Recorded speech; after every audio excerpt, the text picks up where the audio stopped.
Number 4 option, we have the system tools, and now we have option 1, we have the force a file system check and next boot.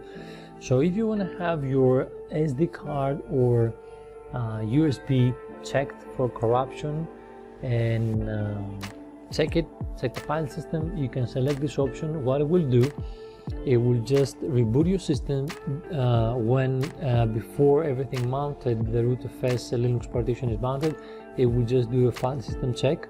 The screen might be black, just wait, and then once it's done, it might take a couple minutes or a few minutes, and once it's done, it will just continue loading. It will reboot and continue loading. So now we have the old option, we have the show partition with the space info. You can click that and you can see your the available, the percentage, what is used and stuff like that on your root partition, and on your SD card. This one is an SD card. Press any key to go back. Then we have the show folders size in the home pie. This option I added recently. Basically we'll see in from top to bottom how each folder takes, what is the space that each of these folder takes. So it says as you press space to continue or quit to I press space, and then I run scrolling down, I just press Q and we'll just say to go to the end. This is just basically only for having information, nothing more. Keep track of what you're doing. Now we have the system free memory info, again safe, you can run it and go back. You have the show OS version and info. It just tells you we have the Linux PlayBox 5.4 kernel.79. This is after you run an update, a full update and upgrade current, which is now. And on my Discord I just posted a file with all the firmware, because it will update the firmware on your Wi-Fi and other onboard chips. And it tells you that it's a Raspberry 10. So press back. Now we have the system full info. If you run this, you're gonna see what you see on the CLI when you connect the first time with SSH or when you exit the ES, and probably you might have one option from the ES. I have the option to see the weather in some major cities, and this one you probably can see your external IP address. Now option 9, we have the monitor of the real-time board temperature. I'm gonna run it. It says to exit from this, because it doesn't exit automatically, you have to press Ctrl C. So here we see in real time that the CPU is 40% Celsius and 104 Fahrenheit. So you see drop 39 to 102, and the GPU is 39 102. It depends on the load. You can see if you're doing things, you can connect to from the SSH, and you can see in real time the load and the heat of your created on your CPU and GPU. So I'm going to press Ctrl C to exit. It goes back to the menu.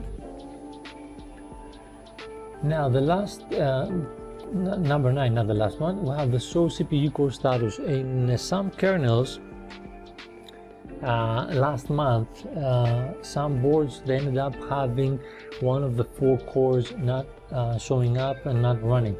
So this one, it will just tell you if all your cores are online. So I'm going to run it, and you can see it says 0 to 3. That means 0, 1, 2, 3.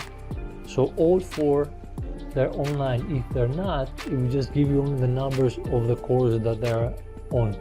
So here we have all 4 cores that they're online, so everything is working fine. The last one, but not least, is the ratio video tool options. This is a custom ratio tool that I've done.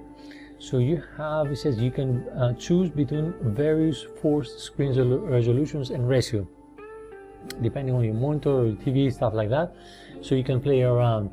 To match your monitor or screen native resolution, you can run the CA standard or DNT options. CA usually is for the TVs, it has more options. DNT is for monitors, and apply as needed. Information about this you can find on the Raspberry. If you Google on the Raspberry Pi org, it's called Raspberry Pi. Look for the Raspberry Pi video options, and you can get you to the website or the page that has this information. Now, if you need a new setting, just post on my Discord in questions and answers, and I'll be glad to add this.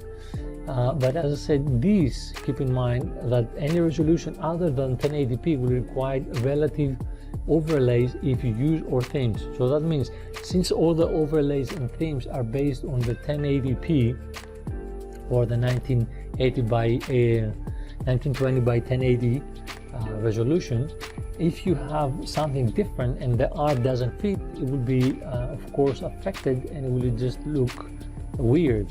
Especially some custom overlays, for example, that they have the viewport and the view resolution based on the 1080p, then this has to be changed, and unless you know how to do this, then I suggest be careful or just disable the overlays and play around.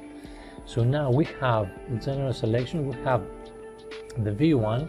It lists all the connected displays. So I'm going to run this, and you can see it says that I have one attached device, display ID. It's the display number 2, which is on the HDMI 0. I have one monitor connected to the HDMI 0, which is the port next to the power, and the HDMI 1 is the one closer to the 3.5 audio jack. So we can go next one, and you can see the HDMI status, resolution, and blah blah blah.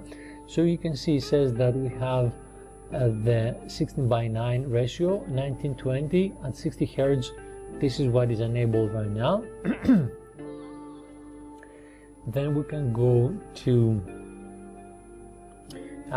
supported audio information, and you can see it says the max channel we have 2, the max sample rate 48K, and max sample size 20 bit. So it's PCM supported. This is what I have enabled in the ES, as you can see too. So basically this is just info. And now on option CA and DMT, this one will just tell you all the supported modes from this group and the DMT, CA or DMT, either group, and it will tell you what's the recommended for your monitor or what your monitor actually supports. So I run it, and you can see that from the CA group I have 14 modes. It supports from the lowest 640 by 480 at 60 Hz and 40 by 3 ratio, and going up it says that the native is the 1280, 720, 50 Hz, 16 by 9 at 74, and the preferred is the 1920 by 1080 at 60 Hz with 16 by 9, and this is the one I have enabled. We'll go back, and if we go to the DMT group and run it, it just gives you again the options supported. So all of these numbers in advance in the beginning is the what you can use if you do manually change to the config txt in your boot partitions. That's what they all mean. So all of these are what your monitors support. So as I said, the best one is use your CA and select the one is the preferred, and if the preferred is supported by your monitor, then just keep in mind that PlayBox by default has set this mode 16 enable, and this is actually, if you prefer, we can call it the 4K fix, because the ports, the HDMI ports of Pi 4 support HDMI 4K resolution. If you run it without having a 1080p resolution applied, everything will look very, very small, the menus and stuff like that on the toolkit. So by default on PlayBox, the 4K in quotation fix is enabled, so everything is forced to use this 1920 by 1080 at 60 Hz and ratio 16 by 9 resolution. So we'll go down, and we have now, let's say you have the monitor that is 4:3 ratio, and this is preset options that you can apply and test. So we have from the VGA at 640 by 480 at 60 Hz all the way up to the SXGA, which is 1280 960 at 60 Hz and 4.3. If you have a monitor like that and you want it to fit correctly, you can use this. But as I said, don't expect the themes and overlays that they're made on something different or larger to fit correctly on these lower resolutions. Now we have the 60:9 selections, and we have, as you can see, depending on which group it is.